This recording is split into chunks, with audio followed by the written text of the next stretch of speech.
सखी प्रखंड क्षेत्र के किसान भवन उमगांव में शुक्रवार को जन चेतना क्रांति मंच के तत्वावधान में युवा संवाद कार्यक्रम आयोजन किया गया। कार्यक्रम का उद्घाटन जन चेतना क्रांति मंच के राष्ट्रीय अध्यक्ष डॉक्टर विजय रंजन ने दीप प्रज्वलित कर किया। वही कार्यक्रम की अध्यक्षता धर्मेंद्र दास वही मंच संचालन रुपेश कुमार ने किया, जिसमें काफी संख्या में सामाजिक कार्यकर्ता बुद्धिजीवी वर्ग के लोगों के द्वारा विचार व्यक्त किया गया। मुख्य अतिथि को मिथिला परंपरा के अनुसार पाग व दुपट्टा से सम्मानित भी किया। कार्यक्रम में शामिल अतिथि नगर सेवक विजय घनश्याम अभी और अविनाश कुमार उर्फ सोनू यादव ने अपनी बात रखी। वही कार्यक्रम में शामिल लोगों को संबोधित करते हुए डॉक्टर विजय रंजन ने कहा कि आज लोग संवाद नहीं कर रहे हैं, किसी भी विषय पर विचार विमर्श नहीं कर रहे हैं, सामाजिक न्याय एवं अधिकारिता पर बात नहीं हो रही है, ननिहालों की गुणवत्तापूर्ण शिक्षा स्तर पर बात नहीं हो रही है, शराबबंदी की क्या साइड इफेक्ट्स हुए उसमें आप बात नहीं कर रहे हैं। आज देश युवा पीढ़ी दर में वृद्धि कर रही है मगर उनके नौकरी व्यापार करने की बात नहीं हो रही है, महिला सशक्तिकरण की बात हो रही है मगर महिला विकास की बात नहीं हो रही है। मधुबनी में हर जगहों पर कचरा फैला हुआ है, कारों में भारी अनियमितता भी बढ़ती जा रही है और कोई देखने वाला नहीं है, बोलने वाला नहीं है। ऐसे में अंतिम लोगों तक कैसे हम विकास को ले जा सकते हैं, उनकी विकास की बात कर सकते हैं। युवा संवाद कार्यक्रम में शामिल अन्य अतिथि वक्ताओं ने अपनी बात भी रखी। और करीब 15 साल की उम्र से सड़क पे संघर्ष किया। 5 मिनट सिर्फ सभा का संचालन करने से 5 मिनट में मैं अपना इंट्रोडक्शन थोड़ा सा दे दूँ, ये लोग क्लियर नहीं कर पाए। 15 साल की उम्र मतलब जब मैं 14-15 साल में मैट्रिक में था, 1987-88 की बात है। आज से करीब 38 साल पहले मेरे घर में बड़े से राजनीतिक पुरोधा हुआ करते थे। MP MLA सारे पोस्ट ऑलमोस्ट उनके पास हुआ करते थे।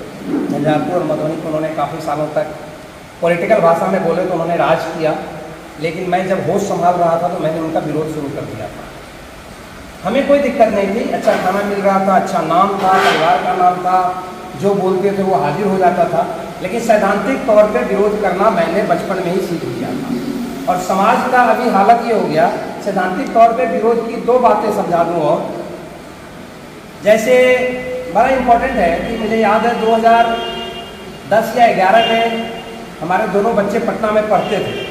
उस टाइम में 2006-07 में उस टाइम में मुझे प्राइवेट स्कूल में जानता नहीं था। मैं पहली बार पटना यूनिवर्सिटी में था तो ड्रेस में जब बच्चों को देखा था 90 के आसपास, तो हमने किसी दोस्त से पूछा था अरे ये कौन सा अजीब सब है, तो बोला ये प्राइवेट स्कूल के बच्चे हैं, पैंट शर्ट टाई लंच पंच।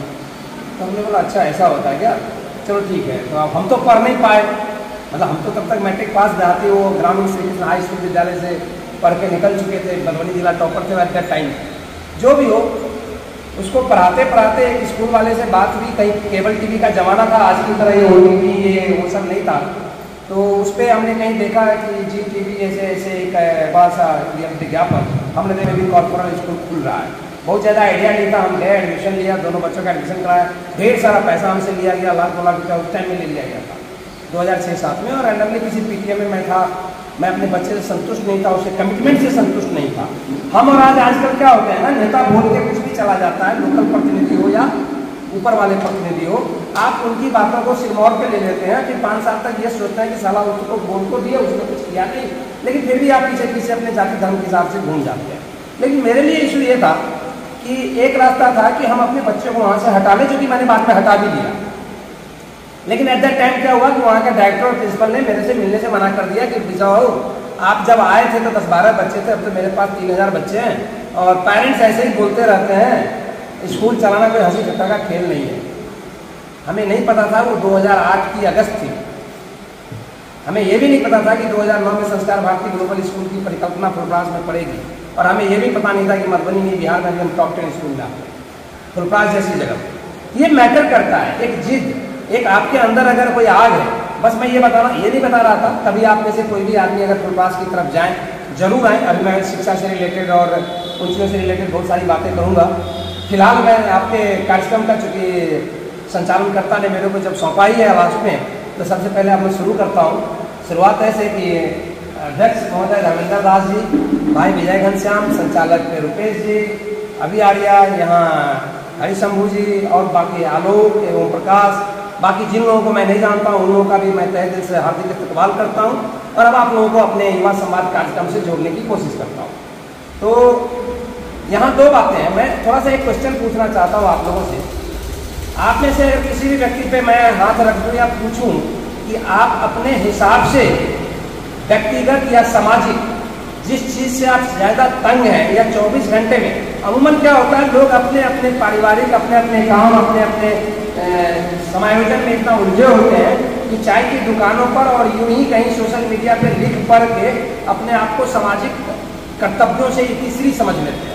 उनको लगता है कि वो समाज के लिए सोच रहे कर रहे कर, लेकिन मेरा कहने का मतलब है कि 24 घंटे में सो के उठने से लेके रात में सोने तक कोई एक ऐसी चीज़ जो आपको मथती हो, कोई ऐसी चीज़ जो आपके अंदर में हिलोड़े मारती हो, जो आपको तंग करती हो, जो आपको परेशान करती हो, अगर कोई एक चीज़ आपसे पूछा जाए वो आपके ग्रामीण बच्चों की अशिक्षा हो सकती है। इस तरह विश्व गुरु बनने की बातें कर रहे हैं, अगर आपको लगता है कि मोदी जी के आने से गुलाम होने से बच गया, ऐसी वैसी बातें कर रहे थे, यकीन मानिए आप हजारों लाखों करोड़ों निकम्मों की भीड़ में से एक आप भी हैं, क्योंकि आपसे कुछ सीखना पड़ना है नहीं। उनको जो करना है वो कर रहे हैं, उनको जो नहीं करना है वो ज्यादा कर रहे हैं। तो आपसे क्या सीखेगा पकेगा? पहले खुद अगर आपको शिक्षा के शिकार है, आपको लगता है आपकी कोई सुन नहीं रहा है तो योग्यता बढ़ाओ। अगर आपको लगता है कि अरे समाज हमको तवज्जो नहीं दे रहा तो वजन बढ़ाओ। वजन नहीं, 60 से 80 kg वाला वजन नहीं, सामाजिक वजन। अगर आपको लगता है कि आपके अगल बगल आपका पूरा गांव त्रस्त है तो आप सबसे पहले बगल वाले घर में तो थोड़ी सी हंसी फैला के देखो, उनके घर में थोड़ा सा चिराग जला के देखो, अगर वो जरूरतमंद है तो उनकी थोड़ी सी मदद करके देखो। तो ऐसी कोई नहीं चीज जो आपको बहुत परेशान करती हो। एनीबॉडी नहीं तो फिर हम अपने मन से बोलते हुए आधा घंटे में बात करेंगे। पढ़ाई चल रहा है तो मैं मधुबनी में रहता हूँ। एक कुछ दिन पहले एक घूस दे के उनका सर्वे करवाने का बात हो सकता है। किसी व्यक्ति को किसी ने अपने आंखों के सामने देखा कि एक डॉक्टर एक नर्सिंग होम में किसी लेडीज को लाया गया और उसको पेट में दर्द और बच्चेदानी का ऑपरेशन कर दिया गया।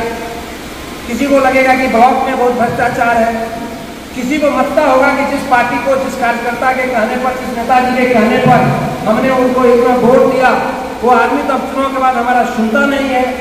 ऐसी कोई भी बात, कोई एक चीज तो होगा जो दिन भर में कभी कभी आपको लगता होगा कि अरे छूट थी, लानत है जिंदगी पर, ऐसा अगर कुछ लगता हो तब हम फिर बात आगे बढ़ाएं। या अगर आप सब सुखी संतुष्ट सर्वगुण संपन्न, कहीं कोई दिक्कत ही नहीं है तो फिर जिंदाबाद मुर्दाबाद में लगे रहिए, हमें कोई बहुत ज्यादा दिक्कत नहीं है। हम ऐसे ही आएंगे जाएंगे मिलेंगे जुलेंगे, फिर आगे बढ़ता चला जाएगा कारोबार। तो हम बात करें किसी से, कोई आदमी है थोड़ा सा एनकरेज करेंगे कि कोई एक समाज का पारिवारिक पर्सनल इवेंट तक की व्यक्तिगत मत पूछ दीजिएगा कि सर हमारे पेट में तो पिछले 5 दिन से दर्द है, 24 घंटा परेशान रहते हैं, तो भैया हम बोलेंगे डॉक्टर विजय की जरूरत नहीं है, डॉक्टर अखिलेश त्रिवेदी की जरूरत। कल तेज धूप और लू से लोग काफी परेशान हैं। इससे बचने के लिए कड़ी धूप में बाहर मत निकलना, और यदि निकलना भी पड़े तो भरपेट भोजन करके ढीले ढाले सूती कपड़े, जूते या चप्पल पहनकर ही निकलो। साथ में भीगा हुआ तौलिया और पानी जरूर रखना है। तापमान अधिक हो तो आप लोग मेहनत या मजदूरी ज्यादा नहीं करिएगा, खाना कम खाना है और पानी ज्यादा पीना है। इसके अलावे खाने में अधिक पानी की मात्रा वाले मौसमी फल लीजिए। मांस, अंडा, सूखा मेवा, गर्म या मादक पेय पदार्थ, जर्दा, तंबाकू का सेवन मत करना। तबीयत खराब लगे या चक्कर आए तो तुरंत डॉक्टर साहब के पास चले जाइएगा। बाकी अगर तबहू लू लग गया तो फिर क्या करेंगे? सबसे पहले लू लगे व्यक्ति को छांव में लिटाकर ठंडे गीले कपड़े से शरीर को पोंछना है, चाहे ठंडे पानी से उसे नहलाना है। लू लगने के पहले या लू लगने के बाद ORS या नमक चीनी पानी का घोल, छाछ या आम का पन्ना देते रहना चाहिए। गर्दन, पेट और शरीर पर बार बार गीला ठंडा कपड़ा रखना है, और यदि व्यक्ति उल्टियां करे या बेहोश हो तो उसे कुछ भी खाने पीने न दें।